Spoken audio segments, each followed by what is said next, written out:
ఓం శ్రీ మహాగణాధిపతయే నమః. ఓం శ్రీ మహాసరస్వత్యై నమః. ఓం శ్రీ గురుభ్యో నమః. హరి ఓం. ఓం గణానాం త్వా గణపతిగం హవామహే కవిం కవీనాముపమశ్రవస్తమం జ్యేష్ఠరాజం బ్రహ్మణాం బ్రహ్మణస్పత ఆనశృణ్వన్మోతిభిः సేదసాదనం. ఓం ప్రణో దేవీ సరస్వతీ వాజేభిర్వాజినీవతి ధీనామభిప్రియవతు. ఓం నారాయణం పద్మభువం వసిష్ఠం శక్తిం చ తత్పుత్రపరాశరం చ వ్యాసం శుకం గౌడపదం మహాంతం గోవిందయోగీంద్రమథాస్య శిష్యం శ్రీశంకరాచార్యమథాస్య పద్మపాదం చ హస్తామలకం చ శిష్యం తంత్రోటకం వార్తికకారమన్యానస్మద్గురూన్ సంతతమానతోస్మి. శృతిస్మృతిపురాణానామాలయం కరుణాలయం నమామి భగవత్పాదం శంకరం లోకశంకరం. శంకరం శంకరాచార్యం కేశవం బాదరాయణం సూత్రభాష్యకృతౌ వందే భగవంతౌ పునః పునః. ఈశ్వరో గురురాత్మేతి మూర్తిభేద విభాగినే వ్యోమవద్వ్యాప్తదేహాయ దక్షిణామూర్తయే నమః. ఓం నమో బ్రహ్మాదిభ్యః బ్రహ్మ విద్యా సంప్రదాయకర్తృభ్యః వంశర్షిభ్యః మహద్భ్యః నమో గురుభ్యః. సర్వోపప్లవరహితః ప్రజ్ఞానఘనః ప్రత్యగర్థః బ్రహ్మైవాహమస్మి. ఓం పార్థాయ ప్రతిబోధితాం భగవతా నారాయణేన స్వయం వ్యాసేన గ్రథితాం పురాణమునినా మధ్యే మహాభారతం అద్వైతామృతవర్షిణీం భగవతీమష్టాదశాధ్యాయినీం అంబ త్వామనుసందధామి భగవద్గీతే భవద్వేషిణీం. నమోऽस्तु వ్యాసవిశాలబుద్ధే పుల్లారవిందాయతపత్రనేత్ర येन त्वया भारततैलपूर्णः प्रज्वालितो ज्ञानमयप्रदीपः प्रपन्नपारिजाताय स्तोत्रवेत्रैकपाणये ज्ञानमुद्राय कृष्णाय गीतामृतदुहे नमः. वाचकः प्रणवो यस्य क्रीडावस्त्वखिलं जगत् श्रुतिराज्ञा वपुर्ज्ञानं तं वन्दे देवकीसुतं. सर्वोपनिषदो गावो दोग्धा गोपालनन्दनः पार्थो वत्सः सुधीर्भोक्ता दुग्धं गीतामृतं महत्. वसुदेवसुतं देवं कंसचाणूरमर्दनं देवकी परमानन्दं कृष्णं वन्दे जगद्गुरुं. भीष्मद्रोणतटा जयद्रथजरा गान्धारनीलोत्पला शल्यग्राहवती कृपेण वहिनी कर्णेन वेलाकुला अश्वत्थामविकर्णघोरमकरा दुर्योधनावर्तिनी सोत्तीर्णा खलु पाण्डवैरणनदी कैवर्तके केशवे. पाराशर्यवचः सरोजममलं गीतार्थगन्धोत्कटं नानाख्यानककेसरं हरिकथा सद्भानुना बोधितं. लोके सज्जनषट्पदैरहरः पेपीयमानं मुदा भूयाद्भारतपङ्कजं कलिमलप्रध्वंसि न श्रेयसे. मूकं करोति वाचालं पङ्गुं लङ्घयते गिरिं यत्कृपातमहं वन्दे परमानन्दमाधवं. यं ब्रह्मा वरुणेन्द्ररुद्रमरुतस्तुन्वन्ति दिव्यैस्तवैः वेदैः साङ्गपदक्रमोपनिषदैर्गायन्ति यं सामगाः. ध्यानावस्थिततद्गतेन मनसा पश्यन्ति यं योगिनः यस्यान्तन्न विदुःसुरासुरगणा देवाय तस्मै नमः. ओं गुरुर्ब्रह्मा गुरुर्विष्णुः गुरुर्देवो महेश्वरः गुरुः साक्षात् परब्रह्म तस्मै श्रीगुरवे नमः.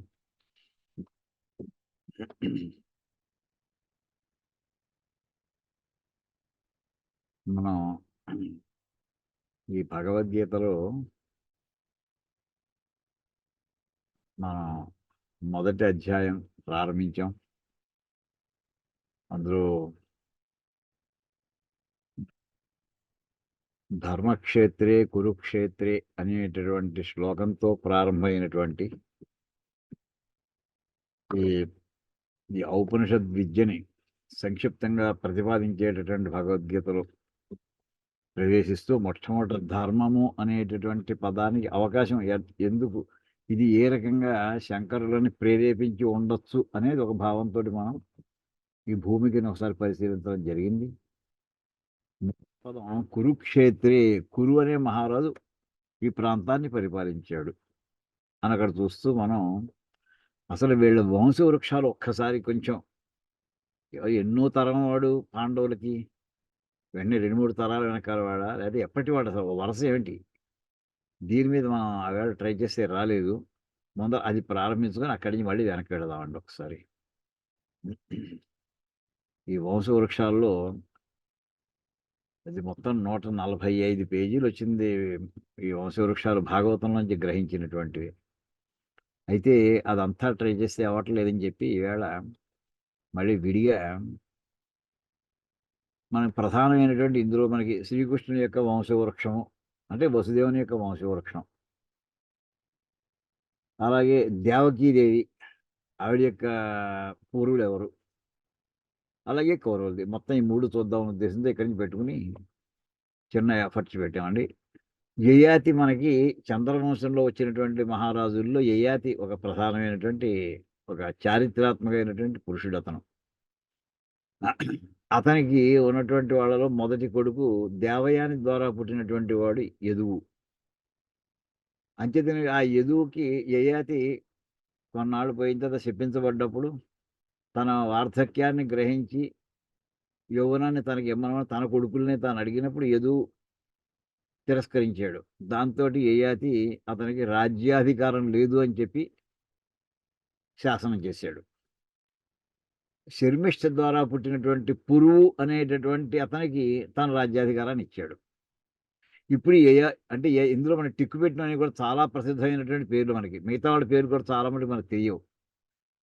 యదువు తర్వాత అతని కొడుకు, అతని తర్వాత 7 ఇంక మొత్తం లిస్ట్ అంతా ఉంది కానీ రాసే మొత్తం 10, 15 పేజీలు అవుతుంది. వాళ్ళు ఎవరి పేర్లు మనం వినలేదు. 7వ తరంలో వచ్చినటువంటి వాడు శశబిందు అనేటటువంటి ఒక మహారాజు. అంటే పరిపాలన లేదు వీళ్ళెవరికి ఇంకా. రాజవంశీకుల కిందే చెల్లుబాటు అవుతారు తప్ప మహారాజులు మాత్రం అవరు వీళ్ళు. అతని తర్వాత ఇంకో 7వ తరంలో వచ్చినటువంటి వాడు క్రతువు అనేటటువంటి వాడు. అంటే ఆవిడ 14 తరాల మధ్యలో పేర్లు ఉన్నాయండి. అవన్నీ కూడా మన చరిత్రలో లిస్టులో ఉన్నాయి. ఆ 7వ తరం ఈ క్రతువు నుంచి 7వ తరం వాడు అయిన తర్వాత ఇతనికి 4వ తరం వాడు దశార్హుడు అనేటటువంటి మహారాజు. ఈ పేర్లు ఎందుకు టిక్కు పెట్టానంటే మనకి విష్ణు సహస్రనామంలో ఈ పదాలు వస్తాయి. దాశార్హ సాత్వత అంపతి అనే పదం వస్తుంది. ఎవరి దాశార్హుడు? అనే ఇక్కడ దశార్హుడు అనేటటువంటి వంశంలో పుట్టినటువంటి వాడు శ్రీకృష్ణుడు అనే ఉద్దేశంతోటి అక్కడ దశార్హుడు అనే పేరు అక్కడ ప్రయోగించడం జరిగిందండి. అంటే ఈ వరుసలో ఇప్పుడు చూస్తే యయాతి తర్వాత యదువు తర్వాత వస్తే ఇది 7, 7, 14, 14, 18వ తరం వాడండి. యదువుకి 18వ తరం వాడు దశార్హుడు అనేటువంటి మహారాజు.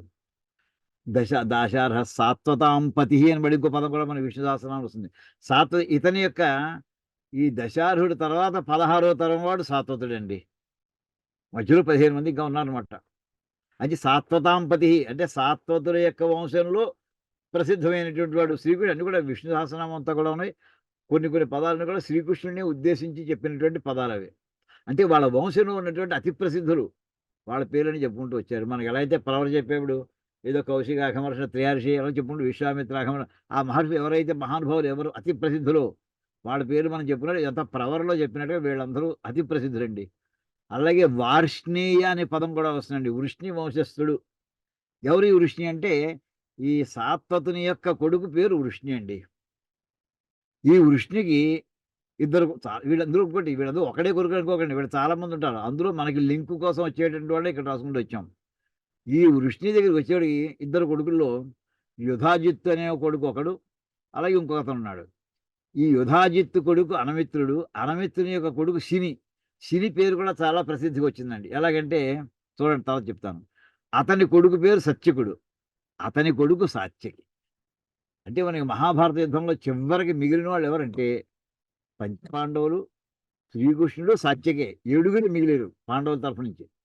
అంత ప్రసిద్ధమైనటువంటి వాడు అజేయుడు ఇతను. అది ఓటమనేది తెలియనటువంటి వాడు. ఏదో శాపవశాత్తు ఇంకో చోట ఎప్పుడో మధ్యలో ఓడిపోయే పరిస్థితి అర్జునుడు రక్షిస్తాడు కానీ అంత మహాపరాక్రమవంతుడు. అర్జునుడి దగ్గర విద్యాభ్యాసం చేసినటువంటి వాడు. శ్రీకృష్ణుడి తమ్ముడు వరుస అవుతాడు. ఇతనికి అసలు పేరు మనం భగవద్గీతలో వచ్చిన పేరు యుధామన్యుశ్చ విక్రాంత అని వస్తున్నారు. ఆ యుధామన్యు అంటేనే సాత్వికండి. అతనిని సాత్వికనే పిలిచేప్పుడు శైనేయుడు అని అంటుంటారు అతన్ని చెప్పడానికి. అంటే శని వంశంలో శని కాదండి శిని. శిని వంశంలో పుట్టినటువంటి వాడుగా సాత్యకి శైనేయుడు అనే పేరు కూడా ఉందండి. ఇది ఈ రకంగా వృష్ణి నుంచి ఈ వరుస ఇది. ఇటుపక్కకి ఈ వృష్ణి వంశంలో రెండో వైపుకి వచ్చినటువంటి బ్రాంచింగ్‌లో దేవమీఢుడు అనేటటువంటి ఒక అతను పుడతాడు. అతని కొడుకు వసుదేవుడు అండి. వసుదేవుడికి ఇంకొక పేరు కూడా ఉంది, ఆనక దుందుభి అని. అతను జన్మించిన సమయంలో స్వర్గంలో భేరీ మృదంగాలన్నీ వాయించేటండి. మహాపుణ్యాత్ముడిగా, అంటే త్రిలోకాధిపతి శ్రీ మహావిష్ణువుకి తండ్రిగా ఉండబోయేవాడు పుడుతున్నాడని చెప్పి మొత్తం దేవతంతా కూడా దుందుబులు మోగించారట. అందుకోసం వసుదేవుడికి ఆనక దుందుభి అనేటువంటి పేరు ఒకటి వస్తుందండి. అతని కుమారుడు మనకి బలరాముడు, శ్రీకృష్ణుడు. ఇది చాలా సంక్షిప్తంగా ఇక్కడ చెప్పుకున్నాం అండి. ఇది అయిన తర్వాత కొంచెం ఫాంట్ ఇంక్రీజ్ చేయండి. అయ్యా ఫాంట్ చేస్తాను. ఫాంట్ పెద్ద చేయండి.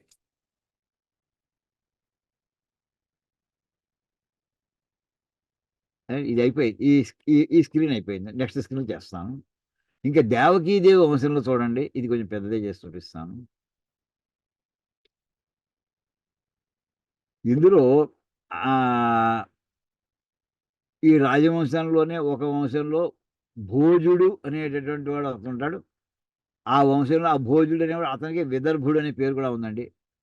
అలాగే ఆ వరుసలో వచ్చినటువంటి వాళ్ళు, ఇందాక వచ్చినటువంటి క్రతు కూడా మళ్ళీ కలుస్తాడు వాళ్ళకి.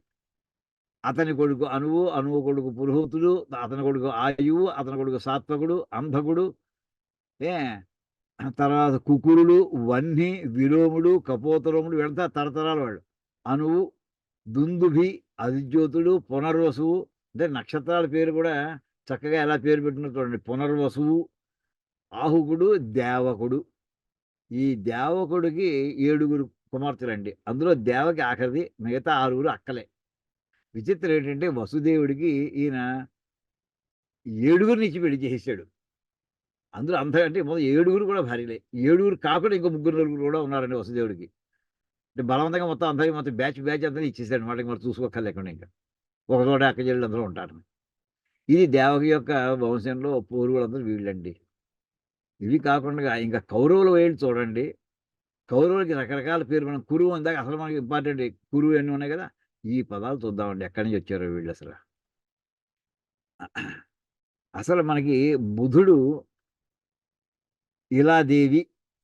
ఈ ఇలాదేవి అనేది ఏంటంటే ఒక రాజే ఒక ప్రదేశంలోకి ప్రవేశిస్తే అతను పరమశివుడి పెట్టినటువంటి ఒక ఆజ్ఞ మూలని, అంటే ఏకాంతంగా ఉండగా పార్వతీ పరమేశ్వరుడు ఏకాంతంగా ఉండగా ఎవరో ప్రవేశించారట. ఆవిడ సిగ్గుపడింది. అంచేది అప్పటి నుంచి శివుడు శాసనం చేశాడు, ఎవరైతే అరణ్యంలో పురుషులు ప్రవేశిస్తారో వాళ్ళంతా స్త్రీలు అయిపోగాక అని శపించాట ఆయన.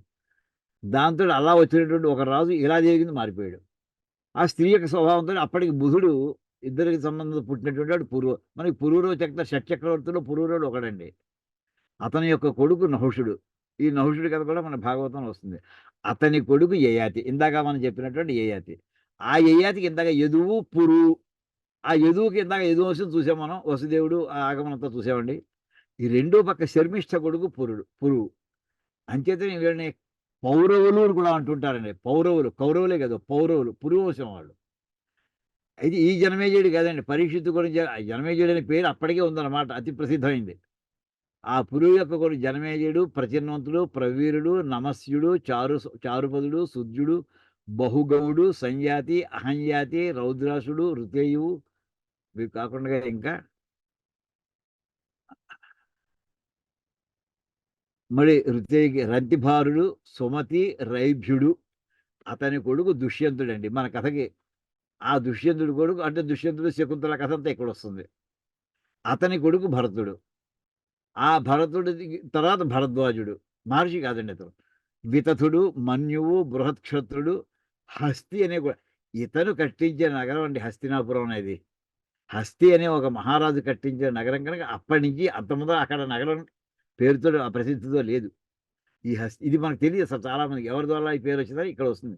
భరతం తర్వాత ఐదో తరం వాడు అవుతాడు అతను సుమారుగా. అతని కొడుకు అజమీడు, రుక్షుడు, సంవరణుడు. ఆ సంవరణుడి యొక్క కొడుకు కురు అండి. ఈ కురువు మూలాన్ని వచ్చిందే కురుక్షేత్రము. అది అంటే ఎంత ఇంకా ఎన్ని తరాలు దాటాలో చూడండి. అందులో ఈ కురువు యొక్క పేరు ఎందుకు అంత ప్రసిద్ధమైందంటే అతని యజ్ఞాలు ఎన్ని చేసాడో లెక్కలేని యజ్ఞాలు చేసేటండి ఆ ప్రాంతంలో. అంబారాకి దగ్గర ప్రాంతం ఇది సుమారుగా. ఏమండి అక్కడ అతని యజ్ఞయాగాలు చివరికి ఇంద్రుడు ఎంతలా సంతోషించాడంటే ఇతని కురువుకి ఒక వరం ఇచ్చాట. నువ్వు ఉన్నా సరే లేకపోయినా సరే ఈ ప్రదేశం అంత పవిత్రం చేసేవా. ఎవరైతే ఈ ప్రదేశానికి వచ్చి వాళ్ళు పుణ్యకార్యాలు చేస్తారో వాళ్ళకి సద్గతులు కలుగుతాయ్యా అందరికీ కూడా. ఏం కార్యక్రమం చేసినా సరే వాళ్ళ సద్గతులు కలుగుతూ ఉంటాయని చెప్పి ఇంద్రుడు వరం ఇచ్చేటండి. చివరికి పరశురాముడు కూడా ఆ జమదగ్ని మహర్షిని కార్తవీర్యార్జునుడు చంపిన తర్వాత అతను 21 సార్లు రాజవంశాన్ని నిర్మూలన చేసి ఆ రక్తంతో ఇక్కడ వచ్చి తర్పణాలు వదిలిపెట్టేటండి కురుక్షేత్రానికి వచ్చి. అంత ప్రసిద్ధమైంది అప్పటికే అది. ఆ ప్రసిద్ధమైన ప్రదేశం అన్నమాట అది. ఈ కురువు తర్వాత నెక్స్ట్ వచ్చినటువంటి వాడు చూడండి, కురువుకి జహ్నుడు, సురథుడు, విరురథుడు, సార్వభౌముడు, జయసేనుడు, రాధికుడు, అయుతుడు, క్రోధనుడు, దేవాతిథి, రక్షుడు, దిలీపుడు. ఈ దిలీపుడు కాదండి, రఘువంశం వచ్చి దిలీపుడు కాదండి, ఇతను ఇంకోవడం. ప్రతీపుడు అతని కొడుకు శంతనుడండి. ఇక్కడికి వచ్చాం మళ్ళీ మన భారత కథలో. భరతుడి తర్వాత మనకి తెలుసున్న పేరు శంతనుడేనండి. మధ్యలో ఎన్ని తరాలు గడిచాయి చూడండి. భరతుడి తర్వాత 15 తరాల దాకా గడిచిపోయాయి. ఈ శంతనుడికి ప్రతీపుడికి ఇంకో కొడుకు బాహ్లికుడు. ఇప్పుడు విచిత్రం ఏంటంటే మహాభారత యుద్ధంలో వీళ్ళంతా కూడా అంటే శంతనుడికి కజిన్ బ్రదర్, ఓన్ బ్రదర్ అవుతాడు, ఓన్ బ్రదరే. ఈ శంతనుడికి పుట్టినటువంటి వాళ్ళు గంగాదేవి వల్ల భీష్ముడు, సత్యవతి వల్ల విచిత్ర వీరుడు, చిత్రాంగదుడు. ఈ బాహ్లికుడికి సోమదత్తుడు, సోమదత్తుడు కొడుకు భూరిశ్రవుడు. ఇతన్ని సౌమదత్తి అంటుంటారు. అంటే సోమదత్తుని యొక్క పుత్రుడి కనుక సౌమదత్తి. ఇవి ఈ పేర్లన్నీ మనకి ఇప్పుడు భగవద్గీతలో వస్తున్నాయండి. అందుకోసం వీళ్ళు ఎక్కడి నుంచి వీళ్ళ వంశవృక్షం చూస్తున్నాం. అయితే ఈ భీష్ముడు వివాహం చేసుకోలేదు. ఈ విచిత్ర వీరుడు, చిత్రాంగదుడు ముందర ఇంకా బ్రహ్మచారిగా ఉండగానే అతను గంధర్వులతో యుద్ధంలో పోయాడు అతను. ఈ విచిత్ర వీరుడికి చివరికి అతని కోసమే భీష్ముడు పట్టుకొచ్చినటువంటి సంతానం అంబాలికలను పట్టురావడం. అది ఆ కథ ఇక్కడ కనిపిస్తున్నాడు మనకి.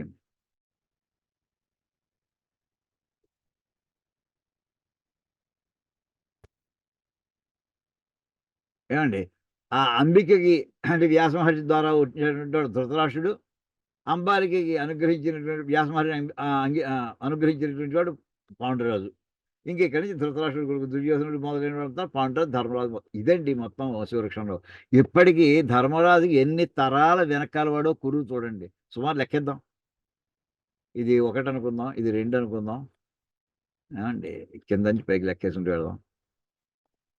ఇది 3, ఇది 4, 5, 6, 7, 8, 9, 10, 11, 12, 13, 14, 15, 16 తరాలు వెనకాల వాడండి సుమారుగా. ధర్మరాజు వాడికి 16, 17 తరాలు వెనక అంత ప్రసిద్ధమైన క్షేత్రం అన్నమాట. అంటే వాడు కనీసం 30 ఏళ్ళు పరిపాలన చేశారు. 500-600 సంవత్సరాలు కనీసం మీకు తేడా వచ్చి ఉంటుంది సుమారుగా. యావరేజ్ తీసుకుంటే కొంతమంది ఇంకా ఎక్కువ కాలం పరిపాలించి ఉండొచ్చు. ఇది మనం ఆవేళ చెప్పుకుందాం అనుకుని ఆవేళ ప్రయత్నం చేసినటువంటిదండి. ఇప్పుడు మళ్ళీ మనం గ్రంథంలో మనం ప్రవేశిద్దామండి.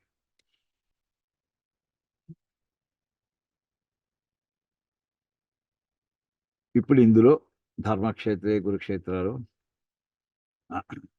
ఇవంతా చూసామండి. ఇక్కడ చూడండి, ఇందాక మనం చెప్పినట్టు అత్ర శూర మహేశ్వాస భీమార్జున సమాయుధి యుయుధాన అంటే సాత్యకి. ఇందాక చెప్పాను ఆ సాత్యకి అంటే ఆ వంశవృక్షం చూపించారు. విరాటశ్చ ద్రుపదశ్చ మహారథ దృష్టకేతుశ్చేగితాన కాశీరాజశ్చ వీర్యవాన్ పురుజిత్ కుంతిభోజశ్చ శైబ్యశ్చ నరపుంగవ. శిబి యొక్క కొడుకు శైబ్యుడు. యథామన్యుశ్చ విక్రాంత ఉత్తమౌజాశ్చ వీర్యవాన్ సౌభద్రో ద్రౌపదేయాశ్చ సర్వయేవ మహారథాః అస్మాకంతు విశిష్టాయే అని చెప్పి వాళ్ళందరినీ దుర్యోధనుడు తమ గురువుగారితో ఎలా మాట్లాడారు, ఏం చెప్పి ఎలా మాట్లాడాడు అది మనం చూసామండి. తన వైపు ఉండేటటువంటి వాళ్ళని చెప్తున్నాడు. అస్మాకంతు విశిష్టాయే తాన్ నిబోధ ద్విజోత్తమ నాయక మమ సైన్యస్య సంజ్ఞార్థం సాన్ బ్రవీమితే. మీరున్నారు, భీష్మాచార్యులు వారు ఉన్నారు, కర్ణుడు ఉన్నాడు, కురుపుడు ఉన్నాడు, సమితింజయుడు అంటే యుద్ధంలో ఎప్పుడు నెగ్గేటటువంటి స్వభావమే. సాత్యకి ఎలా అయితే అలాంటి పేరుందో అలాంటి పేరుంది కురుపుడికి. అశ్వత్థామ, వికర్ణుడు, సౌమదత్తి ఇందాక చూసాను సరే. ఆ సోమదత్తుడు బాహ్లికుడి యొక్క కొడుకు సోమదత్తుడు. ఆ సోమదత్తుని యొక్క కొడుకు సౌమదత్తి అండి. అది అందుకోసం ఇలాంటి పదాలు మనకు ఒక్కసారి చూస్తే చాలు వంశవృక్షాలు కొంత గుర్తుంటుంది. అన్యేచ బహవశూరా మదర్థే త్యక్తజీ నా కోసం ప్రాణాలు వదిలిపెట్టేసి వచ్చేసరియా. నానా శస్త్ర ప్రహరణ అనేక రకాల ఆయుధాలు ప్రయోగించడంలో సమర్థులైనటువంటి వాడు, యుద్ధ విశారదుడు. ఇదంతా అపర్యాప్తం. ఈ శ్లోకాలు చెప్పుకున్నాం అంటే అప్పుడు అయితే మీరంతా ద్రోణాచార్యులతోటి దుర్యోధనుడు కోరుతున్నది ఏంటంటే అయనేషు చ సర్వేషు యథాభాగం అవస్థిత ఎవరి స్థానంలో వాళ్ళందరూ కూడా ఉంటూ భీష్మమేవ అభిరక్షంతు భీష్ముని ఒక్కడిని చాలు రక్షించండి. మీరు యుద్ధం చేస్తారా చేయరా కూడా నా పెద్ద పట్టింపు కాదు. ఆ భీష్ముడు ఒక్కడు బతుకుంటే మొత్తం అందరినీ సంహరించగలడు అతను. అతని చేయకుండా మనం ఎంతమంది ఉన్నా కానీ దానివల్ల ఉపయోగం ఉండదు. ఇక్కడ ఏవా అనే పదం భీష్మమేవా భీష్ముడినే రక్షించండి. భవంతః సర్వ ఏవ మీరంతా కూడా ఏవ మళ్ళీ ఇక్కడ కూడా మీ అందరికీ ఒకటే డ్యూటీ ఏమిటంటే భీష్ముడిని రక్షిస్తూ ఉండడం. అంత దృఢంగా నమ్ముకున్నాడండి భీష్ముడి యొక్క సైన్యాధిపత్యాన్ని దుర్యోధనుడు. అది ఎవరూ చేయలేని రోజులు 10 రోజులు యుద్ధం నడిపించాడండి ఆయన మహానుభావుడు. తస్య ఇక్కడి నుంచి మనం ఆవిడ చెప్పుకోవడం ప్రారంభం తల చెప్పుకుందాం అనుకున్నాం. తస్య సంజనయన్హర్షం కురు వృద్ధ పితామహ సింహనాదం వినద్యోచ్చై శంఖం దద్మౌ ప్రతాపవాన్. అంటే అతనికి దుర్యోధనుడికి హర్షాన్ని కలిగిస్తూ కురువృద్ధుడైనటువంటి ముసలివాడైనప్పటికీ కురువంశంలో వృద్ధుడు అంటే ఉన్నటువంటి వాడి కురువృద్ధు అంటే ఇంకా బాహ్లికుడు సోమదత్తుడు సౌమదత్తి వీళ్ళంతా వాళ్ళతో వెళ్ళిపోయి ఉండొచ్చు. శంతనుడితో పాటు వాళ్ళు వెళ్ళిపోయి ఓ తరం వాడు వెనకాల వెళ్ళిపోవచ్చు. ఈ సౌమదత్తి ఉన్నాడు, భూరి శ్రవసుడు ఉన్నాడు. అతను యుద్ధంలో బాగా విజృంభించి యుద్ధం చేశాడు కౌరవుల తరఫు నుంచి.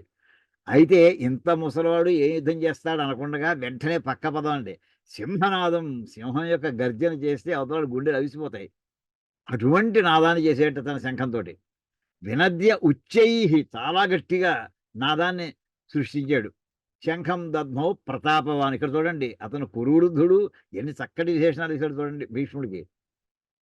కురువృద్ధుడు అంటే కురువు అంటే పుణ్య కార్యాలు చేసేటటువంటి ఒక వ్యక్తి అని వెంటనే స్ఫురణకు రావాలి కురువు అనే పేరు వస్తే. అటువంటి వంశంలో వృద్ధుడు అంటే ఉన్నటువంటి బ్యాచ్ అంతలో కూడా చాలా పెద్దవాడు.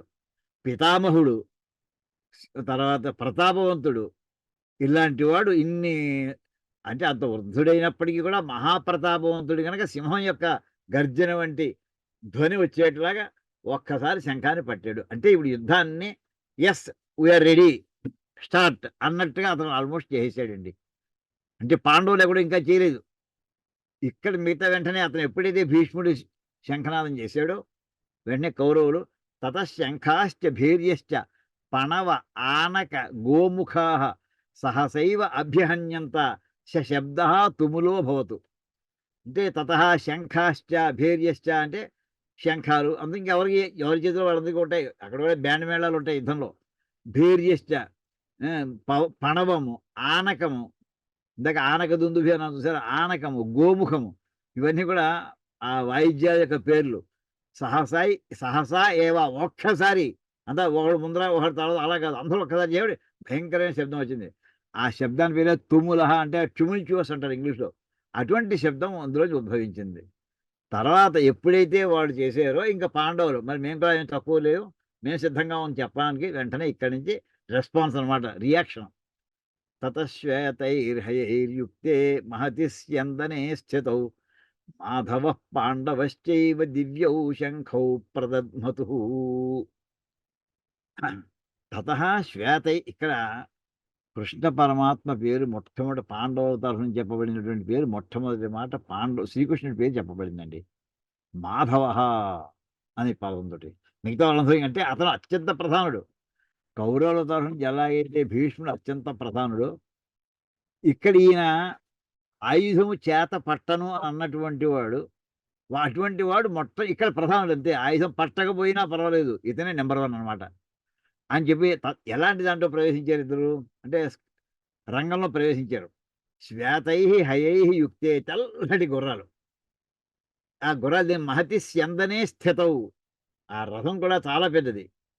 దాంట్లో కూర్చున్నారు ఇద్దరు. ఈ స్థితవు అనేటటువంటి పదం ఏంటంటే ఇక్కడ మాధవ పాండవశ్చైవ వీళ్ళిద్దరును అంటే ఇక ద్వివచనం అలా చెప్పచ్చు సత్యశబ్దం చెప్పచ్చు. ఇక్కడ మాధవ అంటే అటువంటి ఈ గుర్రాలు ఎవరిచ్చారు చిత్రరథుడు ఇచ్చాడు ఆ వేళ. తర్వాత ఈ గాంధీవం అన్నీ కూడా రథం అన్నీ కూడా ఆ వేళ అతను అగ్నిదేవుడు ఇచ్చాడు. ఇటువంటి ఆ అగ్నిదేవుడు ఇచ్చినటువంటి గుర్రాల్లో రథంతో కూర్చున్నారు. తర్వాత వీళ్ళు దివ్యో శంఖో ప్రదద్మతో దేవతా స్వరూపము. దివ్యం అనే పదం ఏంటంటే దేవతాత్మకమైనటువంటిది. ఎలాగంటే మనం చూడండి ఉత్తరస్యాం దిశి దేవతాత్మ అంటారు సార్ మన కుమార సంభవంలో.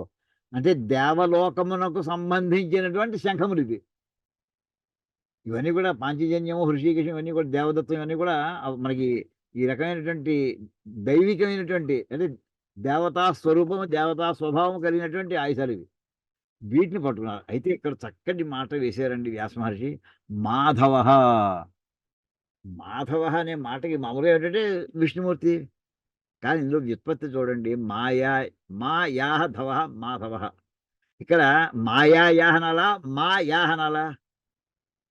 ఇక మా రమ మంగళ దేవత. మా అంటే లక్ష్మీదేవి అండి. రమా శబ్దం మనకి శబ్దం మధ్యలో చెప్పుకుంటాం. రమా శబ్దంలో షష్ఠీభక్తి చెప్పాలంటే షష్ఠీభ రమాయాహ అంటామండి. రమాయాహ.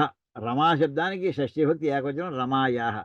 మా ఒకటే ఉందనుకోండి, రా తీసేయండి, మా ఒకటే ఉంది. అప్పుడు ఏమవుతుందని షష్ఠీభక్తి ఏకవచనం మా యాహ అవుతుందండి. మాయా అంటే మాయా శబ్దం కాదండి ఇక్కడ, మా శబ్దం. ఆ మా శబ్దంలో దానికి షష్ఠీభక్తి ఏకవచనం అంటే లక్ష్మీదేవి. ధవహ ఆమె యొక్క భర్త. అండంలో ఏంటంటే ఎక్కడ మీకు 18వ అధ్యాయంలో ఆఖరి శ్లోకం చూడండి. ఎత్ర యోగేశ్వర కృష్ణో ఎత్ర పార్థోధన తత్ర శ్రీ విజయ. ఎక్కడ తత్ర శ్రీ అక్కడ ఐశ్వర్యం ఉంటుందయ్యా. ఇక్కడ ఆ మాట వెంటనే అంటే వాళ్ళు నెగ్గుతారు అని చెప్పడానికి. విజయ వాళ్ళే నెగ్గుతారు. ఎక్కడ శ్రీకృష్ణ పరమాత్మ ఉన్నాడో, ఎక్కడ అర్జునుడు ఉన్నాడో అక్కడ ఐశ్వర్యం ఉంటుంది, విజయం ఉంటుంది.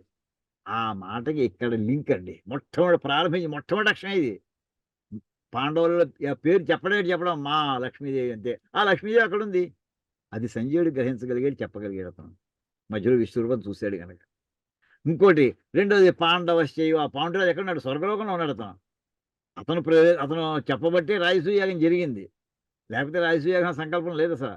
రాజసూయాగం చెప్పడానికి కారణం ఏంటంటే అసలు ఆ వేళట దేవలోకంలో ఒకసారి పాండురాజు వాళ్ళంతా పితృలోకాల్లో ఉన్నారు. ఆ వేళ ఇంద్రసభ అవుతూ ఉంటే ఈ కథ మామూలుగా మన భారతంలో వస్తుందండి. మహాభారతంలో. ఒక్కసారి పాండురాజు జ్ఞాపకం చేసుకుందాం. ఎందుకు ఆ మాట తీసుకొస్తామో చెప్తాను. పాండురాజును కూడా స్వర్గంలో సభ అవుతుంటే సభకి ఆహ్వానించారట. సభలో అప్పుడే పెద్దలందరూ కూర్చున్నారు. ఎదురుగుండా వస్తుంటే సింహాసనం దూరంగా. మిగతా ఆడియన్స్ అంతా మనం పెద్ద మ్యారేజ్ హాల్లో పెడుతున్నాం అనుకోండి. ముందర ఆడియన్స్ అందరూ ముందర కూర్చుని ఉంటారు. తర్వాత చివరికి డాయస్ ఉంటుంది. ఆ డాయస్ మీద సింహాసనం సీటింగ్ అరేంజ్మెంట్ జరుగుతుంది. అలాగే ఇతను ఎంట్రన్స్‌లోకి వచ్చాడు. ముందర పిలవబడినటువంటి మహానుభావులందరూ ఎడమ పక్కన కొంతమంది, కుడి పక్కన కూర్చున్నారు. ముందరకి వెడుతుంటే ఎదురుగుండా పెద్ద డయాసు. ఆ డయాస్ మీద సింహాసనం. ఆ సింహాసనం మీద ఇంద్రుడు కూర్చుని ఉన్నట్టండి. ఆ ఇంద్రుడి పక్కన ఇంకొక ఆయన కూర్చుని ఉన్నట్ట. ఆయన రూపం కనిపించట్లేదండి పాండురాజుకి. ఏమిటి స్వర్గస్థుడైనటువంటి పితృలోక మహాపుణ్యం చేసినటువంటి పాండురాజు అక్కడ ప్రవేశిస్తుండగా ఇంద్రుడు కనిపిస్తున్నాడు తప్ప ఇంద్రుడి పక్కన కూర్చున్నటువంటి ఒక మహానుభావుడు ఎవరో ఉన్నాడు. ఆయన రూపం కనిపించలేదు, పెద్ద తేజస్సు కనిపిస్తుంది అండి. ఏంటి ఏం చేశాడు ఆయన? ఎవరైనా అసలు ముందర అని ఎవరినో మొత్తం అడిగేటి. ఎవరయ్యా అక్కడ ఎవరు కూర్చుని ఉన్నాడా? ఆ రూపం కనిపించట్లేదు, తేజస్సు కనిపిస్తోంది. అయ్యా ఆయన హరిశ్చంద్రుడండి అన్నారటండి. హరిశ్చంద్రుడండి అన్నారట. ఏం పుణ్యం చేశాడయ్యా ఆయన? ఏం పుణ్యం చేశాడయ్యా? ఇంద్రుని అర్ధసింహాసనం మీద తన పక్కన కూర్చున్నాడు. మనిషి దేదీప్యమాన అంటే ఇంద్రుని నక్షత్రమే జ్యేష్ఠ నక్షత్రం గుర్తెట్టుకోండి. జ్యేష్ఠ నక్షత్రం అంటే జ్యేష్ఠుడు అంటేనే పెద్దవాడిని. ఆ జ్యేష్ఠ నక్షత్రం యొక్క శోభని దాటిపోయి తేజస్సు దాటిపోయినటువంటి తేజస్సు కలిగినటువంటి వాడు ఇతను. ఏం పుణ్యం చేశాడయ్యా ఇతను? అంటే చెప్పారటండి పక్కవాళ్ళు. ఆయన రాజసూయాగం చేశాడయ్యా. ఆ రాజసూయాగం చేస్తే ఇంద్రుడితో సహా కూర్చుని వైభవాన్ని అనుభవించేటటువంటి యోగం ఉంటుంది, తేజస్సు వస్తుంది అని చెప్పారటండి. అది మనసులో పడిందండి. అది మనసులో ఎప్పుడైతే అటువంటి అంచేత నా కొడుకు ధర్మరాజు అన్ని రకాల యోగ్యుడు. అతని తమ్ముళ్ళు ఉన్నారు నలుగురు. 4 దిక్కులు నెగ్గగలరు. ఏమిటి లోపం అతనికి? ధర్మాత్ముడు. అంటే హరిశ్చంద్రుడు ఏ వైభవం పట్టిందో ఆ వైభవం ఆ ధర్మరాజుకు రావాలి అని కోరుకున్నాడండి తను. అందుకోసమని వెంటనే ఆ సభ అయిపోయింది. తిరిగి వచ్చేసరికి నారద మహర్షి కనిపిస్తే నారద మహర్షితో గౌరవించాడు. మా అబ్బాయి ధర్మరాజు చేత రాజసూయాగం చేయించండి అయ్యా. చెప్పండి, ఆ మాట చెప్పండి, నేను చెప్పానని. అంటే ఇక్కడ మనకి ఏంటంటే మాధవ పాండవశ్చైవ. పాండురాజు కదా అంటే తన పుత్రులందరూ వైభవ స్థితిలోకి రావాలి అని కోరుకున్నటువంటి మహానుభావుని యొక్క సంతానం వీళ్ళు. యోగ్యులైనటువంటి వాడు. ఆ పక్కన ఉన్నటువంటి వాడు శ్రీ మహావిష్ణువు.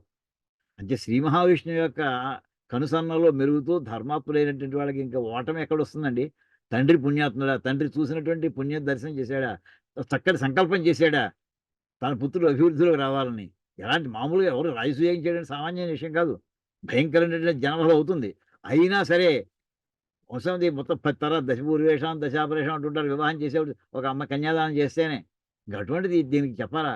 ధర్మమే నిలబెట్టబడాలంటే రాజసూయం జరగాల్సిందే. అదండి.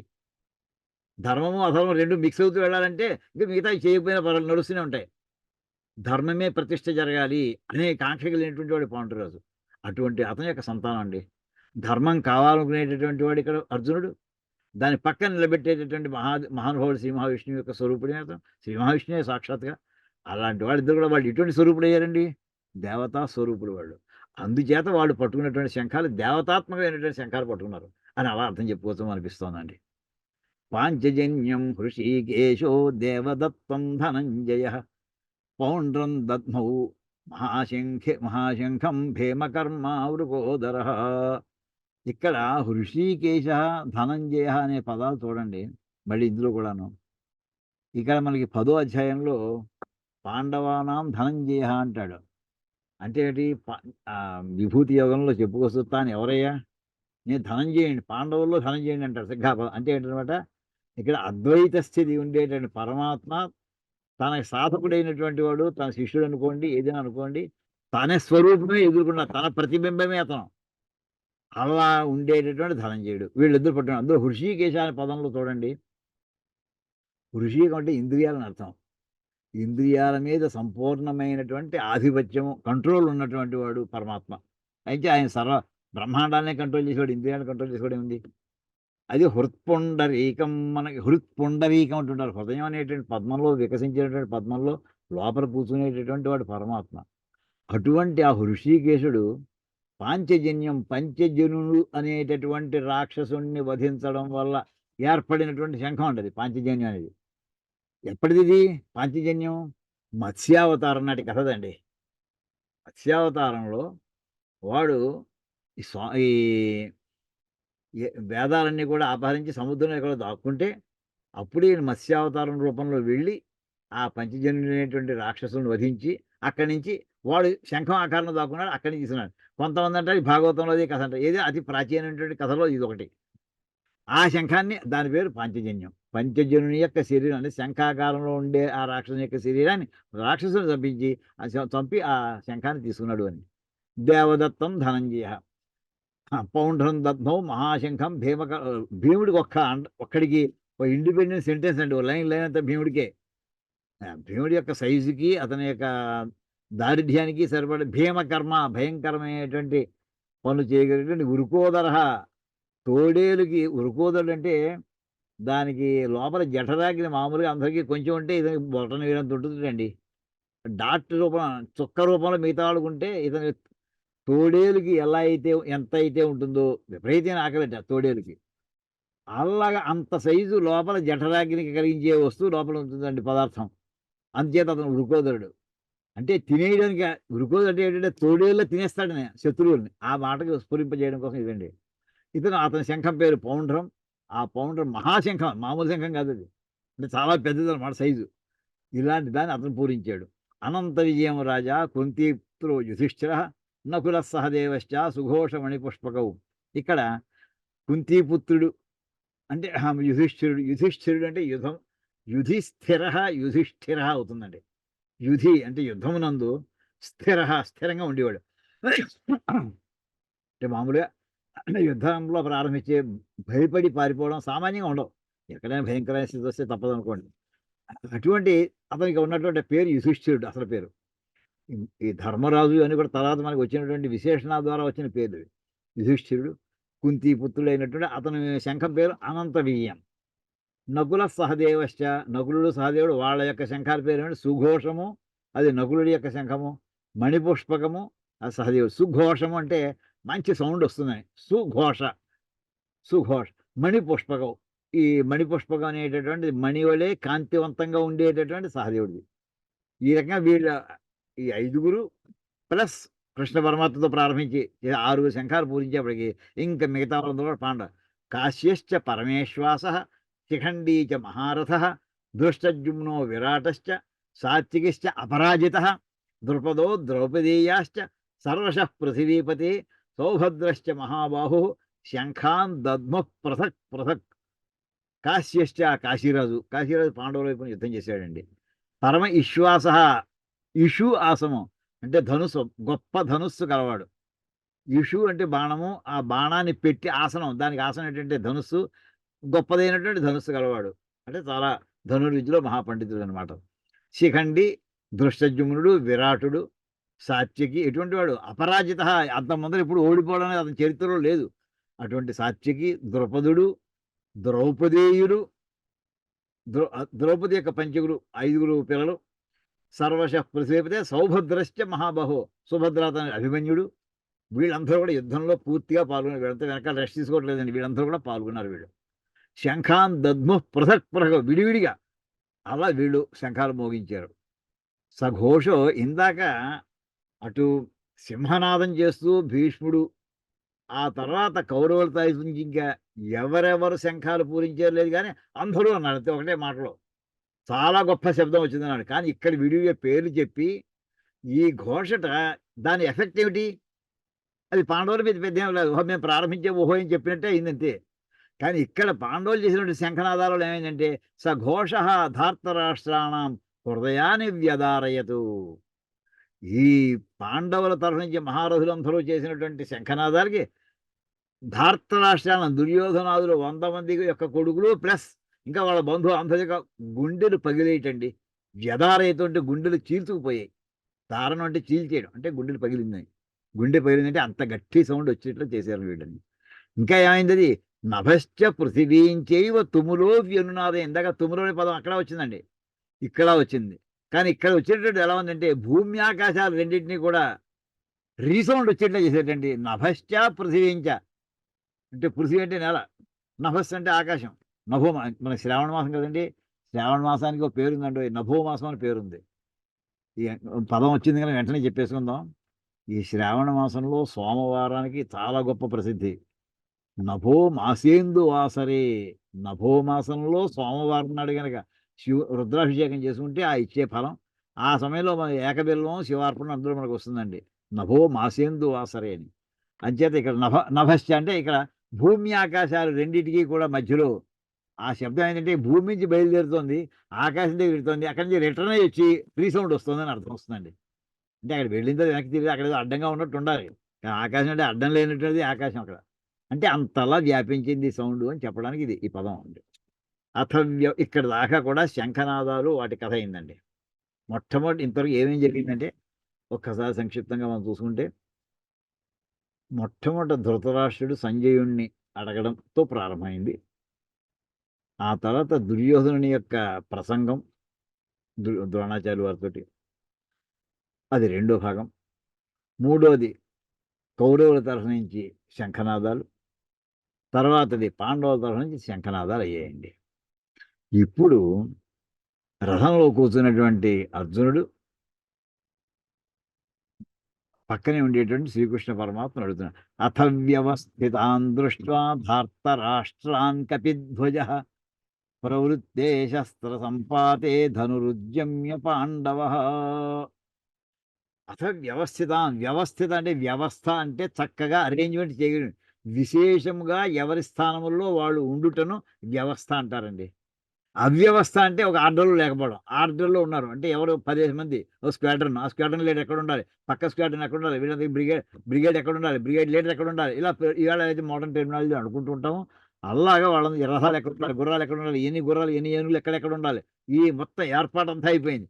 వ్యవస్థితాం దృష్ట్యా ఎవరిని వాళ్ళైతే ధృతరాష్ట్ర 100 మంది కొడుకులు అక్కడ యుద్ధరంగంలో కూర్చొని ఉన్నారు. వాళ్ళు వ్యవస్థితాన్ ధార్తరాష్ట్రాన్ దృష్ట్వా, ఎవరి స్థానాల్లో వాళ్ళు ఉండేటువంటి ధృతరాష్ట్రుని యొక్క కుమారులందరినీ చూసి కపిధ్వజుడైనటువంటి పాండవుడు అంటే అర్జునుడు ఇలానే శస్త్ర ప్రవృత్తే శస్త్ర ఇంకా బాణం వేసుకోవడమే, శస్త్ర సంపాతము అంటే ఆయుధము పడుట అంటే ఇంకా యుద్ధం ప్రారంభం అవుట అని అర్థం వస్తుందండి.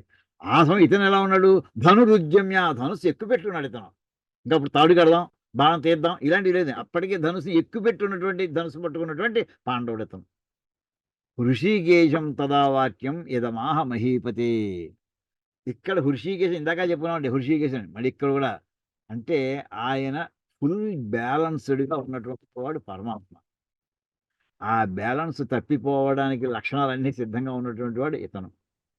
ఒక మాట ఎలా వస్తుందంటే కపిధ్వజ అనే పదం ఉందండి. కపిధ్వజుడు అంటే ఇక్కడ ఇంకా ఎవరిని ఇంకా ఇతని యొక్క అర్జునుని యొక్క పరాక్రమానికి వర్ణించడానికి అంటే అర్జునుడి యొక్క పరాక్రమం ఇంకా ఇంత గొప్పది చెప్పాలంటే హనుమంతుడి జ్ఞాపకం చేయాలి. కపిధ్వజుడైనటువంటి హనుమంతుడి జెండా మీద పెట్టుకున్నాడు ఆయన. అటువంటి అర్జునుడయ్యా అంటే అది ఎలా అయితే యుద్ధం అంటే భయం అనేది లేదు. రామరావణ యుద్ధంలో ఎలా భయంకరమైనటువంటి యుద్ధం చేశాడు హనుమంతుడు. అటువంటి చిహ్నములు కలిగినటువంటి అర్జునుడు. దాని ఓటమి అనేది ప్రశ్న లేనటువంటి వాడు. పరమశివుడితోటే వీరోచితంగా పోరాడినటువంటి వాడు. అటువంటి వాడు ధనుస్సుని ఎక్కిపెట్టి అంటే ఇంక వేసాడంతే, ఇంక శస్త్రపాద వేసేద్దామని మనం కూడా అన్నట్టుగా ఉన్నటువంటి అర్జునుడు హృషీకేశం తదా వాక్యం యదమాహ హే మహీపతే, ఓ ధృతరాష్ట్ర మహారాజా. ఇంకేది ఇంకా అతను మహారాజు కింద చెల్లుబాటు అవుతున్నాడు. ఇదం ఆహా, అర్జునుడు ఇలా అన్నాడయ్యా ఎవరితోటి? హృషీకేశునితోటి. హృషీకేశుడు అంటే ఇంకా మామూలు శ్రీకృష్ణుడు అర్థం వచ్చేస్తుందండి. కానీ ఇంద్రియముల నిగ్రహంగా ఉన్నటువంటి వాడు, గుర్రాల మీద నిగ్రహం ఉన్నటువంటి వాడు. ఇంతగా శ్వేతైర్హయ్య అన్న చూసారు, 4 గుర్రాలు, తెల్లటి గుర్రాలు. ఇంకో రకంగా చెప్పాలంటే దానికి అర్థం ఏం చెప్తారంటేనండి, ఇది ఈ స్యందనం మామూలు స్యందనం కాదయ్యా. ఆ 4 తెల్లటి గుర్రాలు 4 వేదాలయ్యా, 4 వేదాలు. ఈ మహతి స్యందనే స్థితం ఇక్కడ చెప్పుంటాయండి. మహతి అనే పదం తెలుసుకుంటేనండి ఒక్కసారి సృష్టి క్రమం ఎలా జరిగింది వేదాంత పరంగా అన్నదంటూ మహత్ అనే పదం ఒకటి వస్తుందండి అక్కడ. అంటే మొట్టమొదటి పరమాత్మ, తర్వాత మధ్యలో అవిద్య అంటే అమ్మవారు అనుకోండి 2, తర్వాత ఇంకా అక్కడి నుంచి చతుర్ముఖ బ్రహ్మ అంటే ప్రథమ జీవ హిరణ్య గర్భ అని వస్తుందండి. తర్వాత వచ్చింది ఆయన ఏం చేశాడు? మహత్తును సృష్టించాడు. మహత్ అంటే ఏంటంటే మొత్తం ఎలా చెప్పాలంటేనండి, ఇప్పుడు వినాయక చవితి బొమ్మలు తయారు చేస్తారు చూడండి. మన వినాయక చవితి బొమ్మలు చిన్న చిన్నవి చెక్క ముక్క మట్టి ముద్ద దాని మీద అచ్చు వేస్తే దాంట్లో అందులో బయటకు వస్తుంటుంది. అలా వాడు ఏం చేస్తాడు? ఓ చెరువు గట్టుతో ఎక్కడితో తడి మట్టి మెత్తగా ఉండేది కాస్త అతుక్కునేది, మళ్ళీ వెంటనే ఇచ్చిపోకూడదు. అలాంటి మట్టిని పట్టుకొచ్చి పెద్ద ముద్ద మట్టి ముద్ద పట్టుకొచ్చి దాంట్లో ఎచ్చుతో కొడుతుంటే ప్రతిమలు ఏర్పడుతూ ఉంటాయండి. ఆ మట్టి ముద్దలాగా మొత్తం మనందరం కూడా ఈ సమస్త జీవులు పెద్ద ముద్దలా ఉన్నారండి. అంతా అందరూ కలిసిపోయి ఉన్నారనుకోండి. అందులో ఎవరి కర్మభాగాన్ని వాళ్ళ అచ్చు వాళ్ళని గుర్తుంటే ఓ జీవుడు బయటకు వస్తుండే, ఇంకో అచ్చుతో గుర్తుంటే ఇంకో జీవుడు, ఆ మొత్తం అందరూ కలిసిపోయి ఉండేటటువంటి ఆ సమష్టి స్థితి ఉంటుంది చూసారా, దాని పేరు మహత్ అండి. అందులో అనంతకోటి జీవులు, అనంతకోటి జీవుల యొక్క కలిసిపోయినటువంటి కండిషన్లో ఉన్నటువంటి స్థితిని మహత్ అంటారండి. ఇక్కడ పరమేశ్వరుడు అక్కడ శ్రీ మహావిష్ణువు పైన కూర్చున్నాడు. ఆ తర్వాత మహత్ అనేటువంటి అంటే సృష్టి కార్యక్రమం ప్రారంభమైంది. అక్కడ వేదాలతోటి ప్రారంభమైంది. నిజంగా ఆయన ఎలా చేయాలి, బ్రహ్మగారు ఎలా చేయాలని అడిగట.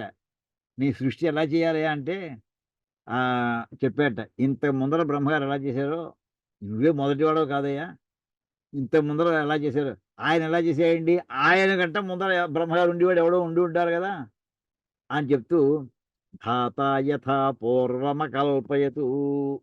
ధాత యథాపూర్వం ఇంతకు ముందర సృష్టి ఎలా జరిగిందో ఆ రకంగా ఈయన కల్పన చేసేటండి ఈయన అని చెప్పేటటువంటి మొత్తం మనకి వేదాంతంలో సృష్టి భాగంలో ఏవేవి పదాలు అయితే వస్తాయో అవన్నీ ఇక్కడ ఇందులో కనిపిస్తుంది. మాధవుడు కనిపిస్తున్నాడు, పాండవుడు అంటే అర్జునుడు అంటే ఓ జీవుడు కనిపిస్తున్నాడు, మధ్యలో వచ్చేటటువంటి మహత్త కనిపిస్తోంది, వేదాలు కనిపిస్తున్నాయి. మొత్తం అంతా కూడా అక్కడి నుంచి శబ్దం నాదం ప్రారంభమైంది, ఓంకారం కనిపిస్తోంది. ఇవన్నీ ఈ శ్లోకాన్ని కూడా ఒక విచిత్రమైనటువంటి విలక్షణమైన అర్థాన్ని కూడా చెప్తూ ఉంటారండి. సరే, ఇది అయిన తర్వాత ఎప్పుడైతే అయినా వాళ్ళ కపిధ్వజుడైనటువంటి అర్జునుడు వీళ్ళందరినీ చూశాడో అప్పుడు కృష్ణ పరమాత్మతో ఇలా అంటున్నట్టండి. అర్జున ఉవాచ సేనయోరుభయోర్మధ్యే రథం స్థాపయమేచ్యుత యావదేతాన్ నిరీక్ష్యేహం యోద్ధుకామాన్ అవస్థితాన్ కైర్మయా సహ యోద్ధవ్యం అస్మిన్ రణసముద్యమే. ఈ వాక్యాన్నండి ఇక్కడ సేనయోరుభయోర్ మధ్యే రథం స్థాపయమే అచ్యుత అంటే, హే అచ్యుత అంటే చ్యుతి లేనటువంటి వాడ. చ్యుతి అంటే తరుగుదల, నాశనము, దెబ్బతిండము, ఇవన్నీ అర్థాలు వస్తాయండి. అంటే క్షీణించడము, చ్యుతి అంటే క్షీణించడం. ఇవేమీ లేనటువంటి వాడు, నీలో ఏ రకమైనటువంటి మార్పు రానట్టు పరమాత్మ అని అర్థం అండి అక్కడ. అది పరమాత్మ ఒక్కడికే చెల్లుతుంది, ఆ మాట ఇంకెవరికి చెల్లదు. అర్జునుడు శ్రీకృష్ణ పరమాత్మని అలాగే భావించుకుంటున్నాడు అతను, అలాగే సంబోధిస్తున్నాడు కూడా ఇక్కడ. అక్కడ ఏమని చెప్పాడు, ఉభయో సేనయో మధ్యే రథం స్థాపయ, ఈ రెండు సైన్యాల మధ్యలో పట్టుకెళ్ళి పెట్టవయ్యా. నేను ఇటుపక్క అటుపక్క చూసి, ఈ పక్క మా వాళ్ళు ఎవరో చూసుకుంటాను, ఇంకా అవతల పక్క నేను ఎవరితో యుద్ధం చేయాలో. కైహి కైహి అంటే ఎవరితోటి మయా సహ యోద్ధవ్యం, నాతోటి ఎవరికి యుద్ధం జరగవలసి ఉన్నదో, యోద్ధవ్యం ఎవరితో యుద్ధం జరగవలసి ఉన్నదో, చేయవలసి ఉన్నదో, అస్మిన్ రణ సముద్యమే, ఇది పెద్ద ఉద్యమం, ఇది సముద్యమం, మామూలు ఉద్యమం కాదు, ఇది చాలా పెద్ద గొప్ప యాక్టివిటీ బిల్డప్ అయిపోతుంది ఇక్కడ. అటువంటి ఈ మహాయుద్ధంలో ఎవరితోటి నేను యుద్ధం చేయవలసి ఉన్నది అది తెలుసుకోవడం కోసాన్ని ఇప్పుడు ఎవరు యుద్ధానికి వచ్చారో చూడాలి కదా. యోద్ధు కామాన్, యుద్ధం చేయడానికి కోరికతో ఉన్నటువంటి వాళ్ళు అవస్థితాన్ని ఇక్కడికి వచ్చి నిలబడి యుద్ధం చేద్దాం ఉండొచ్చు, ఉంటూ బాగుండదు, రాకపోవచ్చు, ఏ సిక్కులో పెట్టి ఉండొచ్చు, ఏదో కారణం కాదు. యుద్ధం చేద్దామని కోరుకుంటే బలవంతంగా వస్తే ఎప్పుడు పారిపోదాం అనుకుంటాడు వాడు. అలా కాదు, యుద్ధం చేద్దామని వచ్చి ఉంటాడు, ఇక్కడికి వచ్చి నిలబడి ఉండాలి, ఆయుధం పట్టుకుని ఉంటాడు వాడు. అలాంటి వాడు నాకు కావాలయ్యా. వాళ్ళని ఏతాన్ నిరీక్ష, అలాంటి వాళ్ళని చూడాలనుకుంటున్నాను నేను. ఒక్కసారి పెట్టి రథంలో రథాన్ని పట్టుకెళ్ళి రెండు సైన్యాల మధ్యలో పెట్టవయ్యా అనేప్పటికీ అప్పుడైన యోత్స్యమానాన్ అవేక్షేహం ఏతేత్ర సమాగతా ధార్తరాష్ట్రస్య దుర్బుద్ధే యుద్ధే ప్రియచికీర్షవ. ఇందులో ఏంటంటే ఆ ధార్తరాష్ట్రస్య ఏకవచనం ఉండేది, అంటే దుర్యోధనుడికి. మరి దుశ్శాసనుడు వీడు ఎవరి పేరు లేవండి ఇక్కడ, డైరెక్ట్ దుర్యోధనుడి సంబోధన. దుర్బుద్ధే, దుర్మార్గపు ఆలోచనలు చేసేటటువంటి వాడు. ఈవేళ కాదు ప్రారంభవాడు, పుట్టుక నుంచి మా ఎడల దుర్బుద్ధితోటే ఉన్నాడు వాడు. అటువంటి ఆ దుర్బుద్ధి కలిగినటువంటి దుర్యోధనుడికి ప్రియ చికీర్షవ. చికీర్ష అనే మాట కర్తుం ఇచ్ఛా, చికీర్ష అంటే చేద్దామనే కోరిక. మనం చెప్పుకుంటుంటామండి, జ్ఞాతుం ఇచ్ఛా జిజ్ఞాస, తెలుసుకుందామనే కోరిక, ఇంకా తెలిసేసుకోలేదు. చికీర్ష కర్తుం ఇచ్ఛా, చేద్దామనే కోరిక. ఏమిటి చేద్దామని? ప్రియం చికీర్ష, ప్రియమును చేద్దామని. ఎవరికి ప్రియాన్ని? ఈ దుర్మార్గుడైనటువంటి దుర్యోధనుడి వాడికి ప్రియమైనటువంటి చేద్దామని. ఏమిటి వాడి ప్రియం? పాండవుని ఓడించడం, అంటే యుద్ధం చేయడం. దానికోసమని వాళ్ళు ఎవరైతే వచ్చారో వచ్చినటువంటి యోత్స్యమానాన్, యుద్ధం చేయడానికి సిద్ధంగా ఉన్నటువంటి, అలా ఇక్కడ ఏతే అత్ర సమాగతాహ, ఇక్కడ ఎవరైతే వచ్చారో వాళ్ళందరినీ కూడా ఒక్కసారి అవేక్షే, అహం అవేక్షే, నేను చూడాలనుకుంటున్నానయ్యా. ఇక్కడ ఈ మాటలు అండి వెంటనే మనకి జ్ఞాపకం వస్తుందా మీకు? బ్రహ్మసూత్రాలు ఏక్షతేర్నా శబ్దం అని ఒక సూత్రం ఉందండి. ఏక్షతేర్నా శబ్దం, ఈక్షతే అనేటటువంటి పదం ఉందయ్యా. ఆ పదం ఎవరికి సంబంధించింది అది అని దానికి పెద్ద చర్చ జరుగుతుందండి. ఇది 5వ సూత్రం అది. ఏమండి బ్రహ్మసూత్రం. ఆ ఈక్షతే పదం లాంటిదే అవేక్షే. ఆయన చూశాడయ్యా, చూశాడంటే కళ్ళు తెరిచి చూశాడనా, అయితే విజన విజువలైజ్ చేశాడనా, ఏమిటి అక్కడ అర్థం అని బ్రహ్మసూత్రాలు మనం వ్యాఖ్యానం చేసుకున్నామండి. ఇక్కడ అవేక్షేహం అంటే ఇక్కడ నేను చూసి దీన్ని బట్టి ప్లాన్ చేసుకోవాలి. అది చూడడం అంటే కడుపు చూసేసాం, అది చూసేసాను, ఫోటో తీసేసాం అన్నట్టుగా కాదు. ఎవరితో ముందర చేయాలి, ఎవరితో తర్వాత చేయాలి, ఎవరితో చేయక్కర్లేదు అసలు అని ఈ రకంగా మొత్తం అన్ని విషయాలని స్పృహలోకి తెచ్చుకోవడం కోసం చేసిన పదం అవేక్ష. ఇది బ్రహ్మ వేదాంత పదం అండి, అవేక్ష అనేది. అవేక్షేహం, నేను చూస్తాను. చూస్తా అంటే మామూలు చూస్తాను కాదండి, ఏదో కళ్ళు తెచ్చి చూస్తాను, ఇక్కడ ఆయన ఉన్నాడు, XYZ ఇవి కాదండి. అక్కడ ఆ మాటకి అర్థమైతే అక్కడ మన భాష్యం అర్థం తీసుకుంటే అక్కడ ఏక్షదేర్ నా శబ్దం అక్కడ వస్తుందండి. అక్కడ అంటే పరమాత్మ మొట్టమొదటి సృష్టి చేసే ముందు ఏక్షదే అన్నట్టండి, నేను చూడాలనుకుంటున్నాను అన్నాడు. చూడడం అంటే ఏంటి? రాబోయే కల్పాల వరకు కూడా ఎలాంటి సృష్టి జరగాలి అనే సంకల్పం చేస్తున్నాడు ఆయన. అలా ఆ సంకల్పం చేసే సందర్భంలో వాడే పదం ఉండదు అక్కడ. యోత్స్యమానాన్ అవేక్షం, ఇక్కడ నేను చూడాల్సి అంటే ఇలాంటి వాళ్ళని చూడాలి, వీళ్ళ పట్టు పట్టాలంటే ఆ అర్థం కూడా ఇక్కడ మనకు వచ్చేస్తుంది. వీళ్ళ ఓ పట్టు పట్టాలి, ఎవరైతే నేను పట్టు పట్టాలో వాళ్ళని ఒకసారి చూడాలయ్యా అన్నట్టుగా అర్థం వస్తుందండి. అనేప్పటికీ అప్పుడు ముక్తో మళ్ళీ హృషికేశ పదం పడుతుంది. ఎక్కడా ఇంకో పదం మాధవ ఒకటి, హృషికేశ రెండే పదాలండి ఇక్కడ పడుతుంది. ముక్తో హృషికేశో గుడాకేశేన భారత సేనయోరుభయోర్మధ్యే స్థాపయిత్వా రథోత్తమం భీష్మద్రోణ ప్రముఖత సర్వేషాంచ మహీక్షితాం ఉవాచ. ఇక్కడ మొత్తం భగవద్గీత మొత్తం మీద మొదటి అధ్యాయంలో కృష్ణ పరమాత్మ నోట్లో ముఖం నుంచి వచ్చినటువంటి పదాలు ఈ పదంలో ఉవాచ కాకుండా మిగతాదేనండి. ఉవాచ పార్థ పశ్యైతాన్ సమవేతాన్ కురూనితి. ఈ ఉవాచ అనేది చెప్పాను అంటే ఇక్కడ హే పార్థ ఓ అర్జున పశ్య చూడు, ఏతాన్ సమవేతాన్ కురూన్. ఏతాన్ ఈ అంటే ఎదురుగుండా చూపిస్తున్నాడు. ఎదురుగుండా ఉన్నారు చూడు వాళ్ళు వీళ్ళయ్యా. ఏతాన్ సమవేతాన్ ఇక్కడికి వచ్చి ఉన్నారు వాళ్ళు. ఎవరు వీళ్ళంతా అక్కడ కురూన్ కౌరవ వంశస్థులే వీళ్ళంతా కూడా. అంటే మీ వంశంలో వాళ్ళు ఎవరెవరు మీకు ఎదురుకుండా అంటే వీళ్ళంతా ఎటువంటి వాడు దుర్మార్గుడైనటువంటి దుర్యోధని సహాయం చేద్దామని సమవేతాన్ బాగా మంచి ప్రిపరేషన్లో వచ్చినటువంటి వాళ్ళు. హడావిడిగా రావడం అలా కాదు, వీళ్ళంతా సిద్ధంగా వచ్చారు వాళ్ళు. ప్రాణాస్త్యక్తాన్ని చూసారా, ప్రాణాలు వదిలిపెట్టారు దుర్యోధనుడు, ప్రాణాలు వదిలిపెట్టడం కోసం వచ్చారు వీళ్ళందరూ కూడా. అలాంటి వాడు చూడు ఒక్కసారి. ఇందులో అతను పార్థ అనేదేమో సంబోధన, మిగతాదంతా కూడా మనకి ఒక అసర్టివ్ స్టేట్మెంట్ అండి. ఇంతేనండి భగవద్గీతలో మొట్టమొదటి అధ్యాయంలో కృష్ణ పరమాత్మ చెప్పినటువంటి మాటలు, ఆయన ముఖ కమల నుంచి వచ్చిన పదాలు ఇంతే, ఇంకేం లేవు. పశ్య ఏతాన్ సమవేతాన్ కురూన్. ఇందులో కూడా సంబోధన అయిపోయింది. మొట్టమొదటి క్రియాపదం ముందు చూడన్నాడు అంతే. చూడంటే ఎవరు చూడాలి? ఏమిటి అడిగాడో చూడు. ఏమిటి అడిగావు నువ్వు? ఎవరెవరు యుద్ధం చేయడానికి వచ్చారో వాళ్ళని చూస్తానని అవేక్ష అన్నావు కదా. ఎవరెవరు నాతో, నేను ఎవరెవరితో యుద్ధం చేయాలో, ఆ దుర్మార్గుడైనటువంటి దుర్యోధను ఎవరెవరు సహాయంగా వచ్చారో వాళ్ళు చూద్దాం. చూడైతే ఆ ఒక్క క్రియతోటి మొత్తం కథ అంతా చెప్పేసి మిగతా అంతా వ్యాఖ్యానం అంతే. ఇది వెంటనే మనకి ఏది జ్ఞాపకం రావాలండి? సుందరకాండలో హనుమంతుడు శ్రీరాముడి దగ్గర సందేశాన్ని చెప్పేప్పుడు ఏమని చెప్పాడైనా? దృష్ట సీత. దృష్ట అని 2 అక్షరాలు అయిపోయిందండి. చూడడం జరిగింది, చూడడం అయింది. దేనికోసం బయలుదేరాడు వానర సైన్యం అంతా కూడా? దక్షిణ దిక్కు వెళ్ళినటువంటి సీతాన్వేషణ కోసమే. అందుచేత నువ్వు ఏ పని అయితే చెప్పావో దృష్ట, ఎవరి కోసం? చెట్లు చూసావా, పుట్ట చూసావా, కొండలు చూసావా, సముద్రం చూసావా కాదు, సీతాదేవి కోసం దృష్ట. చూడడం అయిపోయింది 2 అక్షరాలు. అలాగా ఇంత చెప్పినటువంటి అర్జునుడు చెప్పిన దానికి 2 అక్షరాలు పశ్య అని ఇంకా అనుమానం లేకుండా మొత్తం నువ్వు అడిగినట్టు వీళ్ళయ్యా. సమవేతాన్ కురూన్. మీ కౌరవ వంశస్థులు అందరూ కూడా కౌరవ వంశస్థులు, కౌరవ వంశానికి దుర్యోధన తరపు నుంచి సహాయం చేద్దామని వచ్చినటువంటి సమవేతాన్. జాగ్రత్తగా వాళ్ళ సైన్యాలను పట్టుకుని ఆయుధాలు తెచ్చుకుని వాళ్ళ భోజన పదార్థాలు కూడా కొన్నాళ్ళు సరిపడి తెచ్చుకుని వాళ్ళు సిద్ధంగా వచ్చినటువంటి వాళ్ళు వాళ్ళని చూడవయ్యా అని అక్కడికి ఈ మాట అయిందండి. అనేప్పటికీ ఇంకెక్కడి నుంచి ఇవన్నీ చూడన్నాడు కదా, చూసాడు ఆయన. తత్ర అపశ్యతు. పశ్య అన్నాడు, అపశ్యతు చూశాను. అపశ్యత్ అంటే చూశాను, అతను చూశాను. Third person.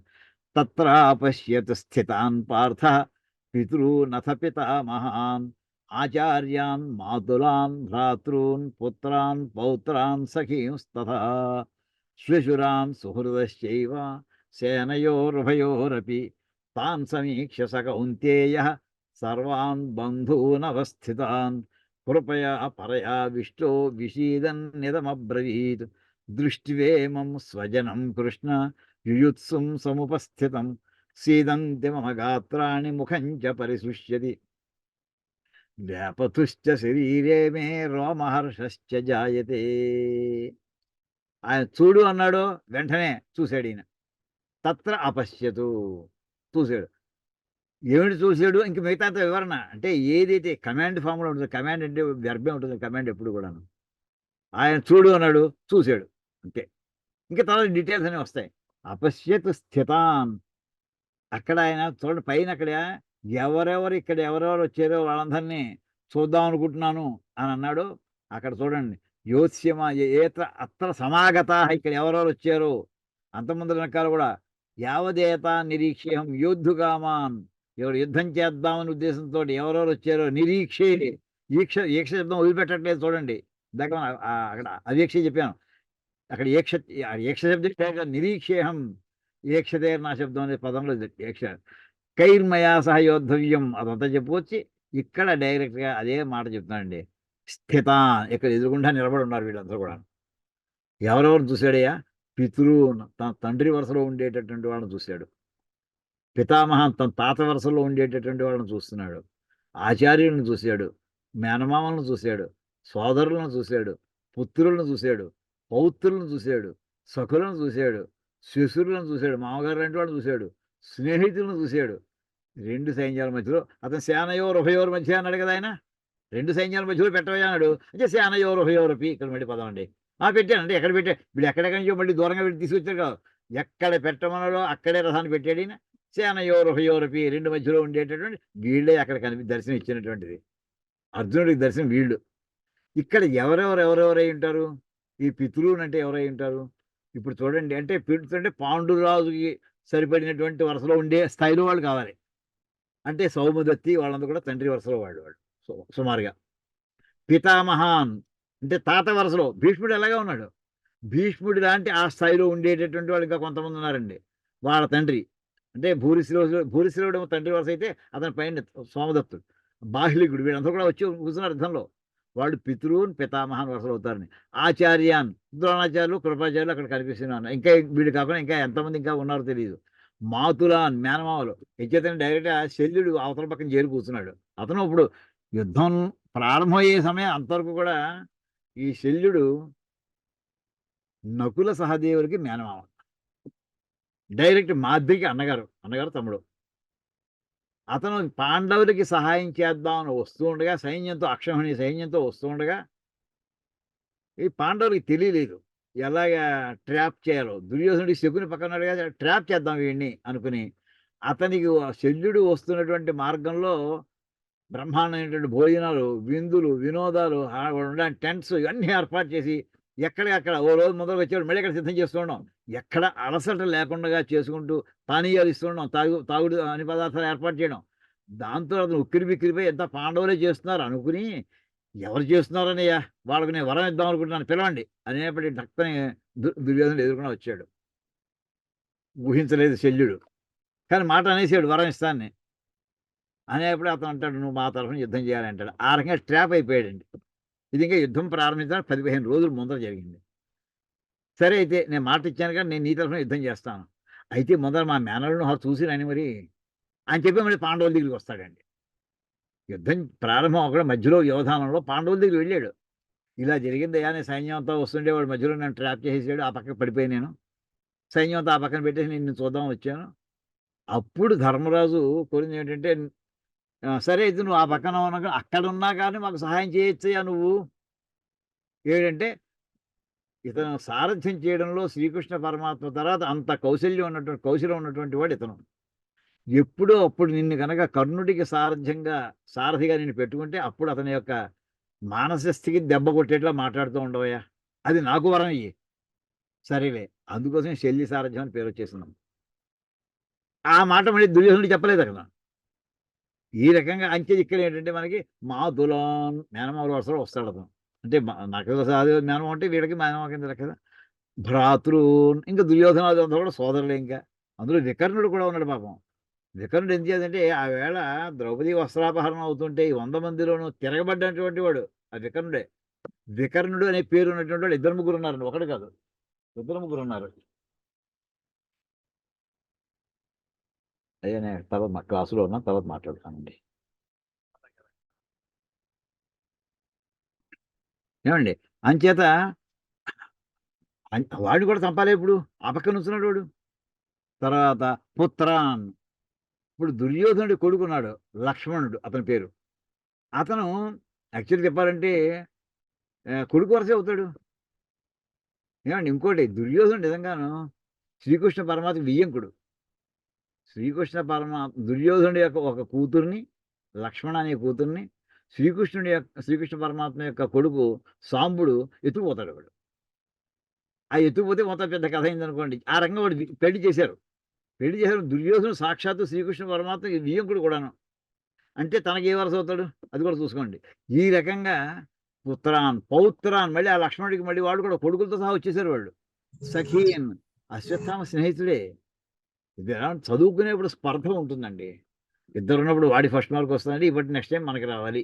అంత చాలా షార్ప్గా క్లాసులు అందరూ మనం ఎక్స్పీరియన్స్ చేస్తుంటాం. బాగా మార్కులు బాగా రావాలని చదువుకున్నప్పుడు అందరూ కూడా. అలా ఒకటే కాదు చాలామంది ఉన్నారు. ఇంకా ఇలాంటి వాళ్ళందరూ శ్వేశురహ మామలు అంటే యువతల పక్కన ద్రుపదరాజు ఉన్నాడు, అవతల పక్కన అలాంటి వాళ్ళు ఇంకా చాలామంది ఉన్నారు. సుహృదశ్చైవ సేనయోరుభయోరపి ఇలాగ మొత్తం అందరినీ చూసేప్పటికి తాను కౌంతేయ సమీక్ష్య మళ్ళీ అందరి స్పష్టంగా చూశాడు. మళ్ళీ చూసి చూడనట్టుగా కాదు, సమీక్ష స్పష్టంగా సం ఈక్ష్య అని చాలా బాగా క్లియర్గా చూసి సర్వాన్ బంధువుని అవస్థ చివరికి వీళ్ళంతా ఎవరంటే నా బంధువులు బంధువులు అందరూ వచ్చేసారు, పెళ్లికి వచ్చినట్టుగా వచ్చేసారు యుద్ధానికి. అవస్థితాన్ ఎవరి స్థానాల్లో వాళ్ళు నుంచుని ఉన్నారు వాళ్ళు. అప్పుడు బాబు బాధ వేసిందండి.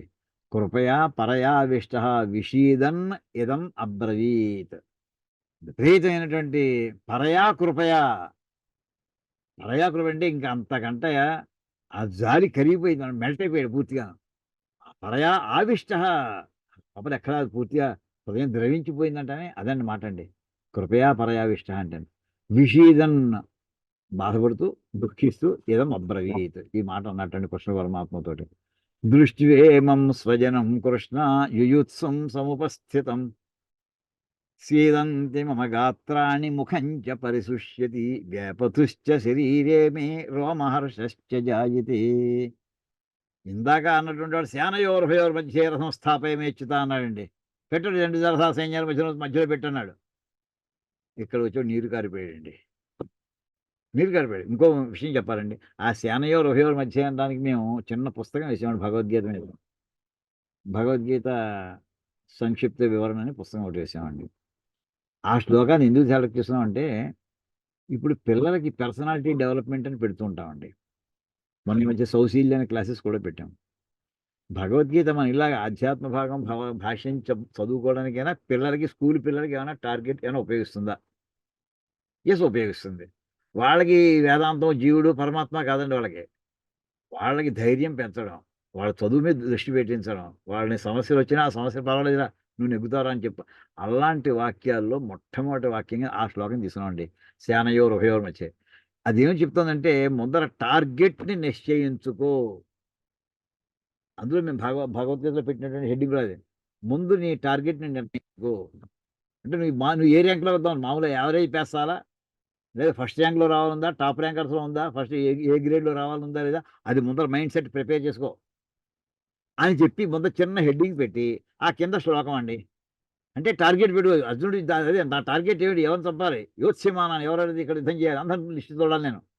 అంటే లిస్టు ముందర టార్గెట్ పెట్టుకుని దాన్ని బట్టి ఇంకా వరుసగా ప్లాన్ చేసుకుని పెడతాడు. ఇంకా ఆ రకంగా ఆ శ్లోకాన్ని పెట్టి దాని తాత్పర్యం, శ్లోకానికి యథాతథ తాత్పర్యం ఇలాగ ఒక 58 శ్లోకాలు సెలెక్ట్ చేసుకున్నామండి. చాలా ప్రసిద్ధంలో వెళ్ళిపోయింది ఆ పుస్తకం. చిన్న పుస్తకమే, భగవద్గీత సంక్షిప్త పరిచయం అని చెప్పి అందులో రాసుకొచ్చామండి. అది ఇక్కడ అంత అంటే టార్గెట్ని ఫిక్స్ చేసుకున్నాడు, ముందర అడిగాడు, ఆయన పట్టుకొచ్చి పెట్టాడు, ఎదురుగా సైన్య రథాన్ని పెట్టాడు, అందరూ కనపడ్డారు, టార్గెట్ తెలిసింది. ఇప్పుడు మెల్ట్ అయిపోయాడు, కరిగిపోయాడు భృంగన. అయిపోయి మామూలు మెల్ట్ అయిపోవడమా, ఎంతవరకు వచ్చాడు ఇంకా దృష్ట్వా ఇక్కడి నుంచి వీళ్ళందరినీ కలిపి మొత్తం అందరినీ ఒక్క మాట అన్నాడండి. వీళ్ళు నా మనుషులు కదా, వీళ్ళు స్వజనం. ఈ మాట స్వజనం అనే మాట అండి 3-4 సార్లు రిపీట్ అవుతుంది ఇప్పుడు రాబోయే శ్లోకాల్లో. వీళ్ళు నావాళ్ళు స్వజనం, మావాళ్ళయ్యా వీళ్ళు, వీళ్ళని చంపమంటావా అంటే ఇంకా మళ్ళీ అన్నయ్య తమ్ముడే గురువు ఇవన్నీ ఇంకా ఆ పేర్లు చెప్పాలి. అంతని కలిపి ఒక గ్రూప్ పెట్టేసాడు అంతే. గ్రూప్ నేమ్ ఏంటంటే ఈ ఫోల్డర్కి స్వజనం. దృష్ట్వా ఇమం స్వజనం హే కృష్ణ. అతను కృష్ణ అని అన్నాడు ఇక్కడ, కానీ మనం కృష్ణ పరమాత్మ జ్ఞాపకం ఉంచుకోండి. మన ఇక్కడంతా కూడా శ్రీకృష్ణ వాచే అని ఉండదు, భగవాన్ వాచే ఉంటుంది. యుయుత్సుం సముపస్థితం, యుద్ధం చేద్దామని ఎదురుగుండా వచ్చి నుంచున్నటువంటి నా స్వజనాన్ని చూశాక, ఇది ఏకవచనం అండి. స్వజనం అనే మాట ఏకవచనం. అంటే ఏకవచనం అంటే గ్రూప్ అనేది సింగులరా ప్లూరలా? వరుడువై చూస్తే సింగులరే, కానీ గ్రూప్లో ఉండేవాళ్ళు ప్లూరల్ అవుతారు. చాలామంది ఉంటే మోర్ దాన్ 1 ఉంటేనే గ్రూప్ అంటాం. అలాగా సెట్ థీలో కూడా వస్తున్నాయి. అలాగా సీదంతి మమ్మ, వీళ్ళందరూ చూసేప్పటికి సీదంతి మమ్మ గాత్రాన్ని, నా శరీరం ఉన్న పార్ట్లన్నీ కూడా, కాళ్ళు చేతులు మొత్తం అన్నీ కూడా చచ్చుబడిపోతున్నాయి. సీదంతి అంటే పడిపోతున్నాయి, దుర్బలం అయిపోతున్నాయి, చచ్చుబడిపోతున్నాయి అంటే అదే మాట అండి, కరెక్ట్ మాట అండి. సీదంతి, సీదం అంటే నశించిపోవడం అర్థం ఉండదు మామూలుగా. అంటే కాళ్ళు చేతులు పనిచేయట్లేదు నాకు. ముఖంచ పరిశుష్యది, నోరు ఎండిపోతుందయ్యా. అంటే శుష్యతి అంటే శోష వచ్చిందంటాం సార్. ఆ శోష వచ్చే పదం ఇందులో వస్తుందండి. శోష అంటే ఇక దాహం, నాలుగు ఎండిపోతూ ఉంటాం దాహంతో, దాహం కోసం. ముఖంచ ముఖం అంటే మామూలు మొహం అంతా కాదండి, ఫేస్ కాదండి. ముఖం అంటే నోరు అని అర్థం, మౌత్ అని అర్థం అండి ముఖం అనే చోట. ఏమండి, ఆ ముఖంచ పరిశుష్యతి వ్యాపతుశ్చ శరీరేమే. వ్యాపతం అంటే షివరింగ్ వచ్చేస్తుంది నాకు, వణికి వచ్చేస్తుంది, ఏమండి కంపం. రోమహర్షశ్చ జాయితే వీళ్ళ శరీరం అంతా కూడా వెంట్రుకలన్నీ నిక్కబడుతుంటున్నాయి ఇవి. అంటే అవన్నీ కూడా ఏంటంటే భయానికో ఒక ఎక్స్‌ట్రీమ్ మైండ్ సెట్ కండిషన్‌లో వచ్చేటటువంటి సింప్టమ్స్ అవన్నీ కూడాను. అవన్నీ అతనికి వచ్చేసాయండి. ఇలా నాకు కలుగుతోందయ్యా అని చెప్తూ ఇంక చివరికి దారుణాతి దారుణం ఏంటంటే ఇందాక ఎలా ఉన్నాడు అతను? ధనుస్సుని పట్టుకొని ఉన్నాడు అతను. నారిని సంధించి, నారిని బిగించి అస్త్రాన్ని చేతిలోకి వేయడం అంతే ఆ స్థితిలో ఉన్నటువంటి వాడు. గాంధీవం సరంసతే హస్తాత్ త్వచ్చైవ పరిదహ్యతే నచ శక్నోమి అవస్థాతుం భ్రమతీవ చ మే మనః. పూర్తిగా తన బాడీ కండిషన్ చెప్పేస్తున్నాడండి. నా చేతిలో ధనుస్సు జారిపోతుంది కృష్ణ పరమాత్మ. నా శరీరం అంతా కూడా త్వచ్చైవ పరిదహి, నా ఒళ్ళంతా మంటలు పుట్టేస్తున్నాయి. త్వక్ అంటే త్వక్ అంటే శరీరం, స్కిన్ అండి. పరిదహ్యతే దహనం అయిపోతుంది. అంటే మంటలొచ్చేస్తున్నాయి శరీరం అంతా కూడా. దానికి శక్తిమయమైన అవస్థతం. చివరికి కూర్చున్నాను. నేను కూర్చున్నాను, నుంచోలేదు. కూర్చొని కూడా కూర్చోలేకపోతున్నానయ్యా. జారిపోతున్నాను. భ్రమతీవచ మే మనః. ఇది ఎలాంటిదంటే అండి మనకి మామూలుగా ఒక్కోసారి ఆహ్, వెర్టిగో వచ్చినప్పుడు బాడీలోంచి తల తిరుగుతుంది అంటుంటామండి. ఆ వెర్టిగో వచ్చినప్పుడు ఏమవుతుందంటే గిర్రున తిరిగిపోతున్నాడు. ప్రపంచం అంతా గుండ్రంగా అన్ని వాడు పడిపోతాడు కదా! కుర్చీలో కూర్చున్నాడే డామర్ కింద పడిపోతూ ఉంటారండి.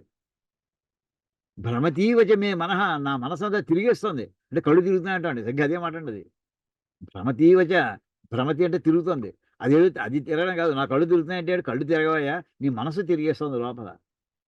నా శక్నుని అవస్థను గుర్తులేకపోతున్నానయ్యా నేను. ఇవన్నీ బాడీ కండిషన్స్ చెప్పాడండి ఇక్కడికి. ఇందాక చెప్పింది ఎవరు చూడండి. శరీరం అన్నీ బాడీ కండిషన్సే ఇక్కడ చెప్తున్నది. వీళ్ళందరినీ ఇక్కడి నుంచి అండి సేదంతా నా పార్ట్‌లు, బాడీలో పార్ట్‌లన్నీ చచ్చుబడిపోతున్నాయి. ముఖంచ నోరు ఎండిపోతోంది. శరీరం అంతా కూడా షివరింగ్ వచ్చేస్తోంది. రోమహర్షస్య జాయతే. చేతిలోంచి గాంధీవం అంటే చేతులు పట్లు తప్పిపోతున్నాయి. చేతులు గట్టిగా పట్టుకోవాలి కదా! పిడికిలితో గట్టిగా పట్టుకుంటే దీని గురించి చెప్పుకున్నామండి. పిడికిలి గట్టిగా ఉండేవాడు అంటే శ్రీరాముడు అని చెప్పుకున్నాం మనం. సుందరకాండలో హనుమంతుడు అక్కడ సీతాదేవి అడిగినప్పుడు రామతత్వాన్ని చెప్పమనంటే, గట్టిగా పిడికిలి ఉన్నటువంటి వాడు అని చెప్తాడండి. గొప్ప సిగ్నల్ అండి అది. అది గట్టిగా పట్టునంటే ధనుస్సు జారే ప్రశ్నే లేదు. అంటే శత్రువులను చంపకుండా వదిలిపెట్టే ప్రశ్నే లేదని. అలాంటి ఆ గాంధీవం చేతిలో జారిపోతే ఇంకే యుద్ధం చేస్తానింకా.